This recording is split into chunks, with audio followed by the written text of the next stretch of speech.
upande wa baraza la wawakilishi, lakini kwa upande wa viongozi wa ZFF mmefungwa 1-0. Awadhi, mjumbe wa kamati ya fedha na mipango, tuko naye hapa. Mchezo ulikuwa namna gani kiongozi? Mchezo ulikuwa entertained, lakini pia ulikuwa tough somehow. Unajua kama tulivyozoea, unajua sasa hivi viongozi wengi ni vijana. Kwa hiyo kama mnavyoona waheshimiwa wengi ni vijana, bado wanafanya mazoezi, wako fit. Kwa hiyo tofauti na ule mpira wa zamani wa kucheza na waheshimiwa wenye vitambi, sasa hivi tumekutana na vijana wenzetu ambao tunafanana rika, wengine wametuzidi kidogo. Kwa hiyo ilikuwa ni tough game, even though wameshinda. Ni mchezo, tulitegemea kushinda nyingi, lakini kama unavyoelewa mpira ni mchezo wa ajabu sana.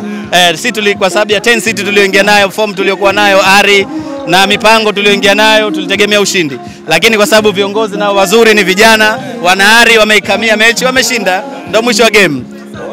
Asante sana. Asante sana. Kwanza mchezo mzuri, alhamdulillah, tumecheza salama, tumemaliza salama.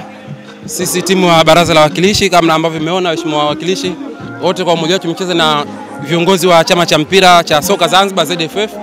Alhamdulillah, tumeanza salama, tumemaliza salama, tumeweza kuscore goli 1-0.